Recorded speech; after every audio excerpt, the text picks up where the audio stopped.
LCP Assemblée nationale et MAF Assurance présentent, avec le soutien de l'ADEME, Transportez-moi.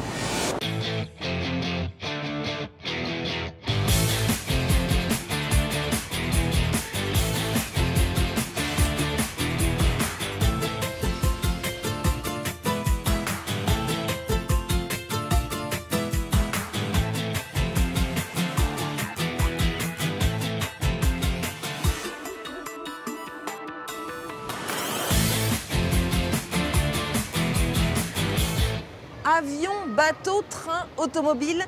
Depuis la révolution industrielle au 19e siècle, les hommes et les marchandises voyagent de plus en plus vite, de plus en plus loin. Les dommages collatéraux sont émissions de CO2, de fumée parfois toxique, de particules fines, énorme quantité de déchets. Question, le développement des transports est-il compatible avec le développement durable et que deviennent les machines arrivées en fin de vie ? Transportez-moi vous invite ce mois-ci à la Cité des Sciences et de l'Industrie pour explorer des filières de recyclage. Vous allez voir que les solutions sont nombreuses, variées, étonnantes, sommaires.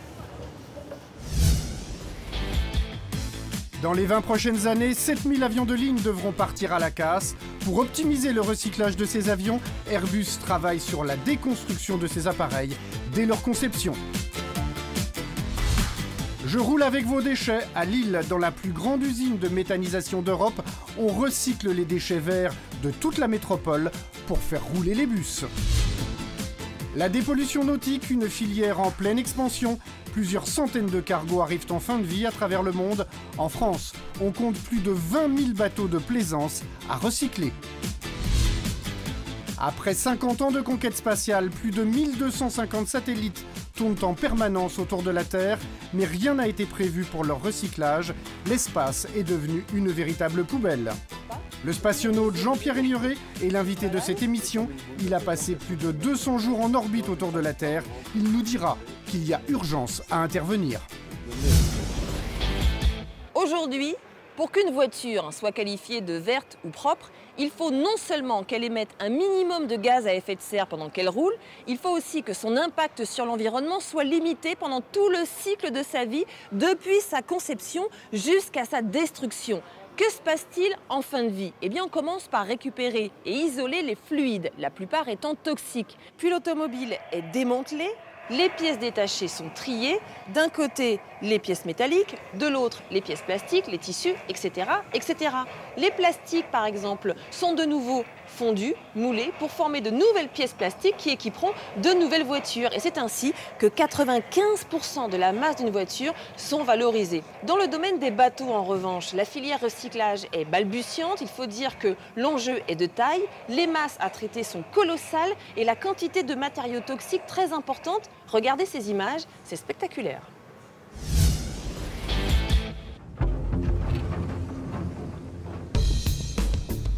Site de Bassins, tout près de Bordeaux. Dans ce chantier naval, on découpe, on trie, on oxycoupe, bref, on démantèle. Aujourd'hui, c'est un navire de 3500 tonnes et 115 mètres de long, le plus gros jamais déconstruit en France. Voici ce qu'il reste du Matterhorn. Ce cargo frigorifique avait été abandonné par son armateur il y a 6 ans à la suite d'un dégazage sauvage au large de nos côtes. Après plusieurs années à quai dans le port de Brest, c'est une société française qui a obtenu le marché pour le démanteler. Donc là, vous voyez une opération d'oxycoupage, c'est-à-dire qu'à l'aide d'un chalumeau, que l'on appelle un rafale, puisque c'est un gros chalumeau, il opère les pré-coupes, à savoir les coupes en gros morceaux, pour ensuite enlever les gros morceaux et les mettre sur la phase de préparation. Mais avant cela, la première étape essentielle, c'est la dépollution. On appelle cela le curage noir. Cela consiste à vider le bateau de ses 700 tonnes d'hydrocarbures de façon à pouvoir le remorquer sans risque pour l'environnement. Après le rapatriement ici à Bordeaux, les étapes de dépollution se poursuivent, désamiantage et curage vert. Le curage vert, qu'est-ce que c'est? C'est la séparation de l'ensemble des matières qui sont valorisables. Métaux, acier, bois vont être recyclés. Quant aux matières non valorisables, comme la laine de verre, elle est incinérée et va finalement produire de l'électricité. Et un opérateur sépare ces marchandises-là des ferrailles pour que les marchandises que l'on envoie en Assyrie soient les plus propres possibles. C'est d'accord. Car c'est là que l'activité peut être rentable, en revendant l'acier qui représente la grosse majorité des matières recyclables. Une entreprise espagnole vient justement voir la qualité des matériaux et préparer une négociation de rachat. Nous sommes intéressés sur les matériaux.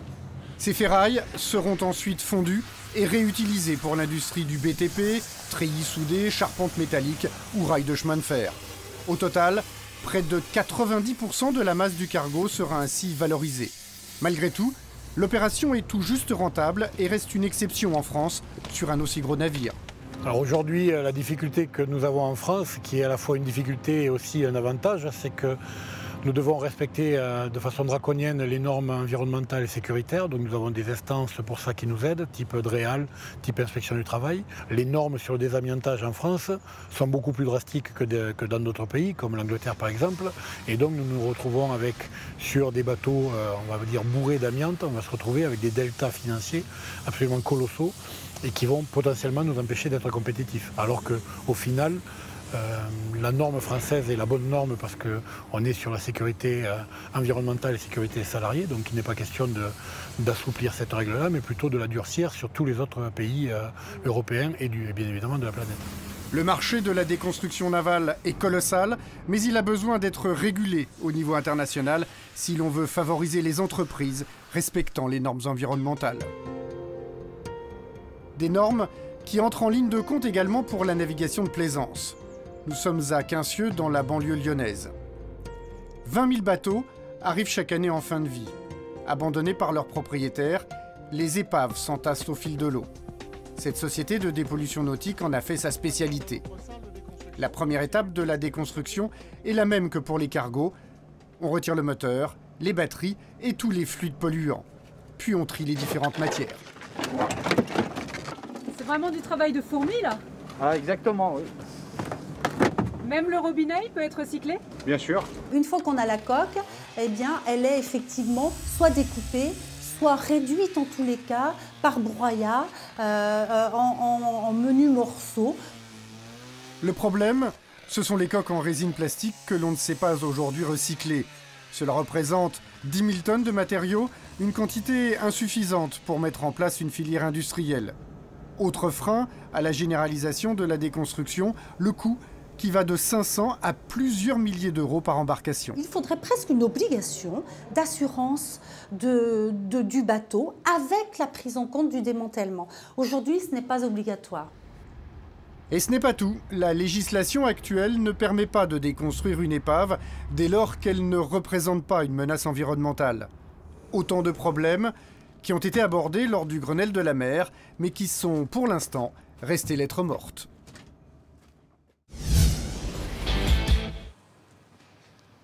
Quel est le rapport entre la matière organique, les déchets verts et les véhicules motorisés? Réponse, la biométhanisation. C'est la chronique de Gérard Felzer. Sur les 400 kg de déchets que nous produisons chaque année, 70 kg environ sont d'origine organique.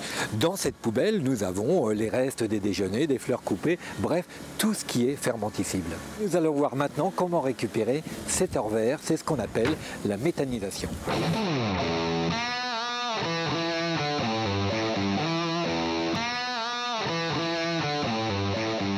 Pratiquement dans cette benne, 6 tonnes de déchets ménagers que nous allons emmener à l'usine. En route.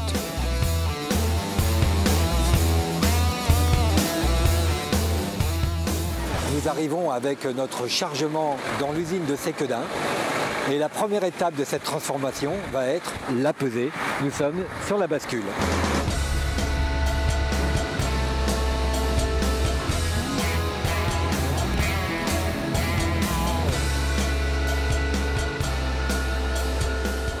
Nous arrivons à la deuxième étape où nos 6 tonnes vont se joindre aux 300 tonnes de déchets organiques collectés.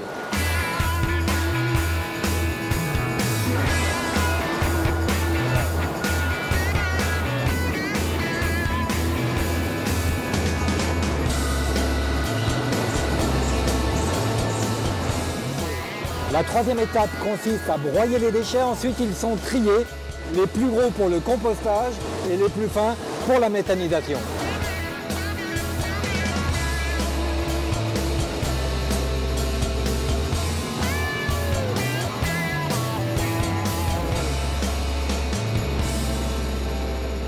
Quatrième étape, nos déchets arrivent dans ces immenses cuves qu'on appelle des digesteurs.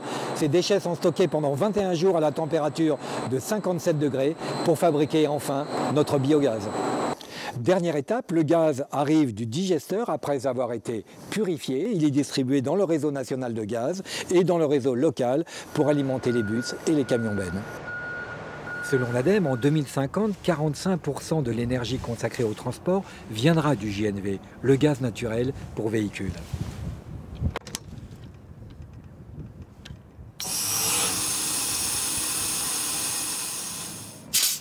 Le plein est terminé, le bus a maintenant de quoi faire la journée complète.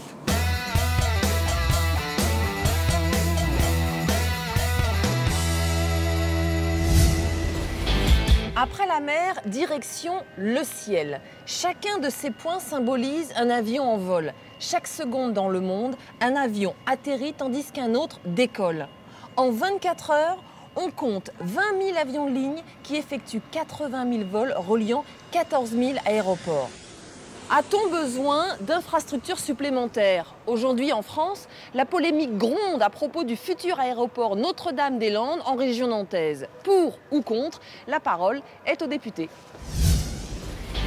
Nous, ce que nous voulons, c'est remplacer un aéroport qui aujourd'hui arrive pour de multiples raisons à saturation, pas uniquement au niveau du trafic, mais par sa proximité à la ville, par le développement urbain que personne ne peut nier de la ville de Nantes, qui aujourd'hui cause de lourds dommages à de très nombreux, à des dizaines de milliers de riverains, et faire en sorte d'avoir un aéroport qui soit plus accessible, qui soit plus central, qui desserve mieux le Grand Ouest, qui soit sur une zone où les nuisances soient beaucoup moins fortes pour les riverains, où il y ait bien entendu un certain nombre de conditions à respecter, notamment en matière de développement durable. Les plans existent et ils sont respectés par les différentes études. Mais voilà, il ne s'agit pas de créer un aéroport pour en ajouter un. Il s'agit de faire en sorte de remplacer un aéroport qui est arrivé en bout de sa vie par un nouvel aéroport. Et je crois que tout le monde aura à y gagner, notamment si l'on regarde ce dossier uniquement par l'angle du développement durable.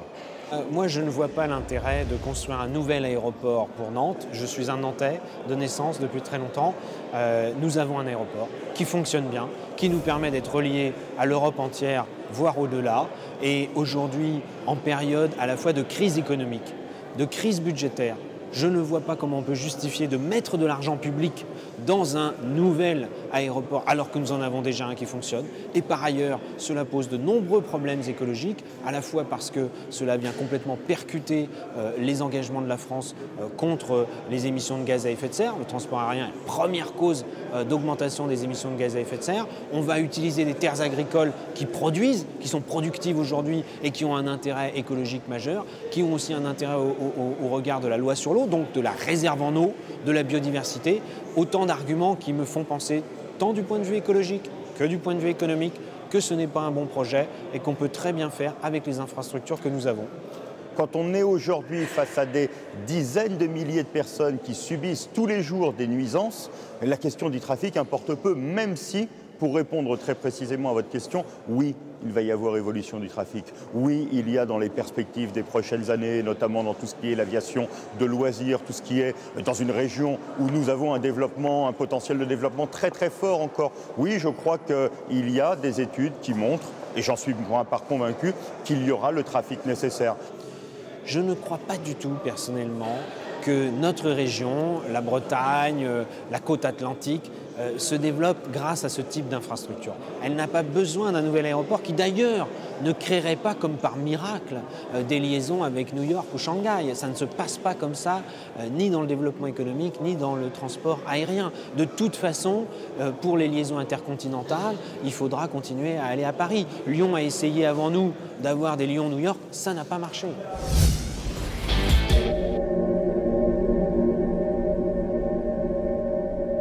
Toujours plus loin, toujours plus haut. Après les avions, les satellites. Ils sont 1250, ici symbolisés par des petits points blancs, à tourner autour de la Terre sur différentes orbites. une toute petite poignée d'entre nous a eu la chance d'effectuer le voyage dans l'espace. Parmi eux, le spationaute français Jean-Pierre Aigneret, notre invité ce mois-ci.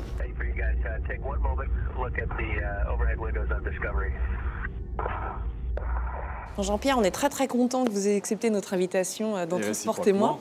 Je ne vais pas pouvoir raconter toute votre carrière et c'est bien dommage, mais il y a 2 moments très forts dont se souvient le grand public. C'est la mission Altaïr en juillet 93.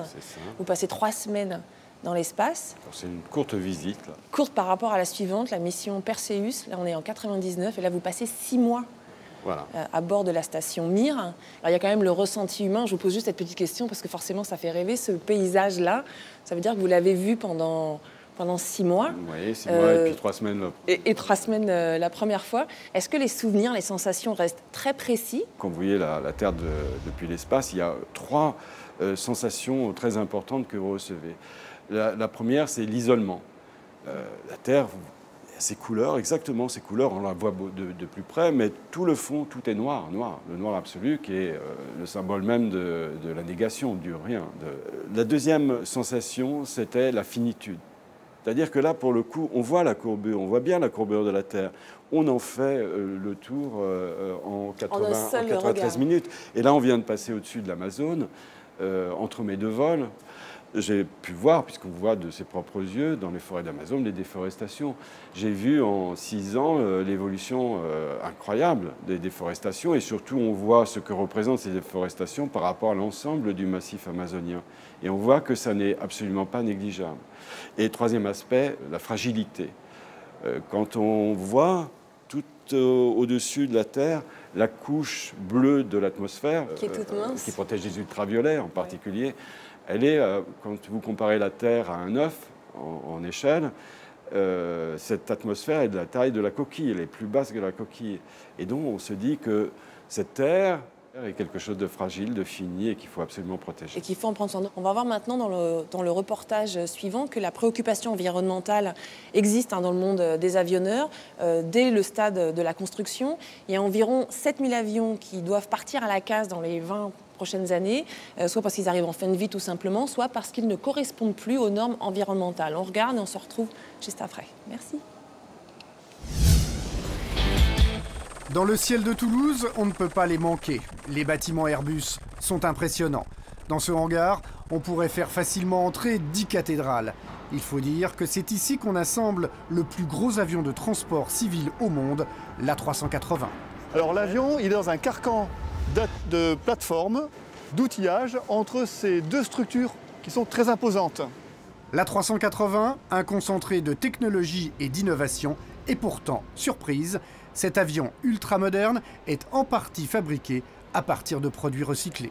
Alors, dans un avion comme ça, l'aluminium, qui est constitutif de l'essentiel de la structure de l'avion, c'est-à-dire le fuselage, les voilures, cet aluminium est fait souvent à plus de 50%, voire 60% d'aluminium recyclé. C'est-à-dire sur un A380 tout neuf, on peut avoir l'aluminium qui vient d'un ancien avion Airbus. Car les anciens avions ne finissent pas leur vie en rouillant dans une décharge. Ici, à Tarbes, on récupère sur les appareils à la retraite tout ce qui peut encore servir. Les pièces détachées, mais aussi les matériaux, les métaux, qui sont extraits des appareils pour être recyclés, puis réutilisés, comme ici sur l'A380. Et qui dit recyclé ne dit pas qualité moindre. Au contraire, l'aluminium réemployé est même plus facile à travailler que s'il était neuf. Le facteur recyclage est de plus en plus présent dans l'aéronautique. Désormais, on essaie même de concevoir les nouveaux modèles d'avions pour qu'en fin de vie, ils soient le plus facilement recyclables. Pour comprendre, nous nous rendons dans cet atelier laboratoire. Olivier Malavallon nous montre une pièce telle qu'on les concevait il y a une trentaine d'années. Nous avons 3 matériaux, certains à base de cuivre, d'autres à base de zinc, d'autres à base d'acier, et ils sont assemblés par des fixations qu'on appelle des rivets. Alors ce ne sont pas des vis. Et ces fixations, pour tenir ces éléments métalliques, sont montées sous tension. Elles sont quasiment impossibles à enlever. On ne peut séparer les éléments, alors pour recycler, une seule solution, fondre l'ensemble au four. Le problème, c'est qu'on obtient alors une bouillie de métaux hétérogènes, donc inutilisables. Ce type de pièces, on essaie désormais de les remplacer. Aujourd'hui, sur les nouveaux avions, au lieu d'avoir 3 matériaux et 3 pièces pour faire cette pièce-là, nous avons une seule pièce faite d'un seul matériau et qui est beaucoup plus facile à recycler. Des matériaux facilement recyclables, c'est bien, mais encore faut-il aussi savoir où les trouver dans un avion. Et ce n'est pas évident. Un avion est en effet une véritable jungle d'éléments en tout genre et de toute matière. Vous avez des fixations en aluminium, vous en avez en titane, vous avez ici des bielles en composite, vous avez... Dans un même espace, des matériaux divers se côtoient. Et en plus, ils sont durs à différencier. Alors quand vient le temps du recyclage et qu'il faut trier les pièces, c'est un vrai casse-tête. Du coup, les concepteurs d'avions élaborent désormais une véritable cartographie des appareils, des plans qui permettent de localiser facilement les matériaux. Ça nous permet de trouver le plan de la mine. Où est-ce qu'on creuse dans l'avion pour récupérer l'aluminium? Où est-ce qu'on creuse pour avoir du cuivre ou du titane? Et pour corser l'affaire, de nouvelles matières apparaissent. Ce tronçon marron est en matériaux composites. Le composite, c'est l'avenir de l'aviation. Et voici à quoi cela ressemble. Alors ces petits cheveux, c'est ça qui compose le matériau composite? Oui, tout à fait. C'est ce qu'on appelle de la fibre de carbone, hein, qui donne des propriétés mécaniques intéressantes aux matériaux. C'est en fait un tissu. Les fibres sont tressées et enduites de résine. Ça donne un matériau extrêmement solide et léger. Le futur A350 en sera constitué à 53%. Il sera donc plus léger et consommera moins. Le problème, c'est que recycler les fibres de carbone, pour l'instant, on ne sait pas très bien faire. On les réutilise par exemple pour fabriquer certaines peintures, mais ce n'est pas satisfaisant, c'est même du gâchis. Si on devait donner une image, c'est comme si on avait une Formule 1, que l'on récupère la matière pour en faire une bicyclette, typiquement. On n'a pas la même noblesse du matériau. L'idéal serait de recycler les fibres pour faire de nouveaux avions. Les chercheurs ont une trentaine d'années pour trouver la solution avant que le premier A350 n'arrive à la retraite. On a vu au cours de l'émission qu'il existait une filière de recyclage pour les voitures, pour les bateaux, pour les avions. Existe-t-il une filière de recyclage pour les satellites et les stations spatiales? On l'a dit tout à l'heure, 1250 satellites tournent autour de la Terre. On commence à entendre parler de cette notion d'espace poubelle, avec beaucoup de détritus. Alors d'où viennent ces détritus? Il y a d'une part les satellites en fin de vie qui continuent à tourner, qui ne redescendent pas, qu'on ne récupère pas. Et puis il y a des objets qui se baladent, des morceaux de satellites. Est-ce qu'on peut considérer aujourd'hui que certaines des orbites, ou peut-être toutes, sont saturées? Ou est-ce qu'on arrive tout doucement à un seuil de saturation? Ça peut se mesurer, ça?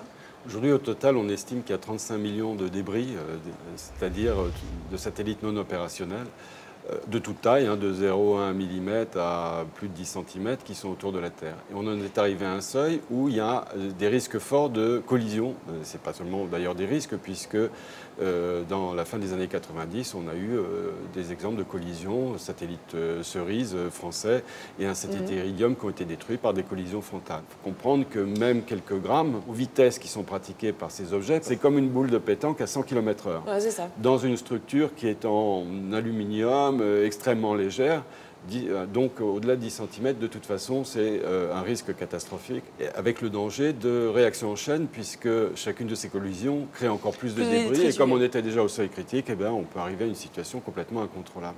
Et donc c'est d'ailleurs pour ça qu'on a développé des radars qui permettent de détecter ces objets et de les éviter. Et d'essayer de les éviter. Voilà, c'est qu'est-ce qu'on peut faire pour ne pas polluer. Continue à envoyer des objets. Il faut se protéger, il faut ne pas polluer. Et en particulier, il y a un certain nombre d'orbites qui sont très importantes et qu'il faut absolument sauvegarder.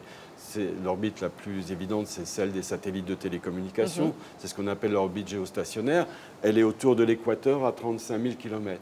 Alors celle-là, eh bien, on a prévu, quand les satellites sont inopérants, quand ils arrivent en fin de vie, on les manœuvre, on garde du carburant pour les faire manœuvrer, on les place en dehors de cette orbite, une espèce de cimetière des éléphants, si vous voulez, et donc elles ne viennent plus physiquement gêner ou mettre en danger les autres satellites de télécommunication. D'accord, on les change d'orbite. Voilà. D'accord.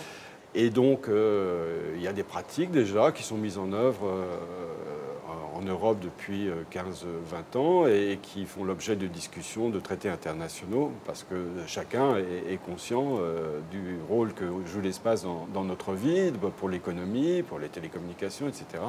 Et donc de l'intérêt général qu'il y a à arrêter ces pollutions.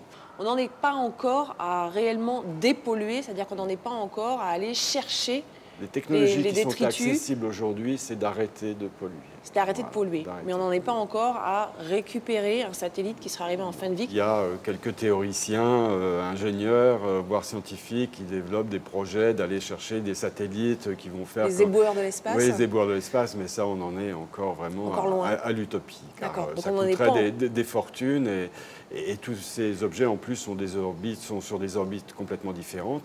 Il n'y a pas de filet à papillons miraculeux qui fait qu'on va les ramasser et les ramener sur Terre. Il y a des pollutions, le rêve d'avoir des camions éboueurs qui vont récupérer les détritus. On est dans l'utopie la plus totale, malheureusement. Jean-Pierre Agnuret, merci beaucoup. On revient vous voir bientôt dès qu'on sait que les éboueurs se mettent en place ou dès que ça commence à évoluer sur ce front-là. Peut-être j'aurai un nouveau job. On va voir ça. Et nous, on se retrouve le mois prochain dans Transportez-moi pour parler de prévention routière. Merci beaucoup. Merci à vous. Merci beaucoup.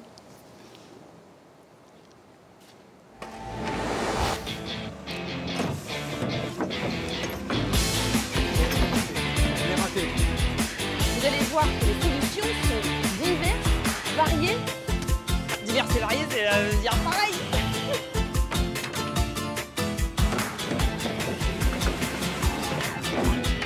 Allez, c'est reparti pour un tour de manège. Ne changez rien, ne bougez pas, j'arrive tout de suite. LCP Assemblée nationale et MAF Assurance vous ont présenté, avec le soutien de l'ADEME, Transportez-moi.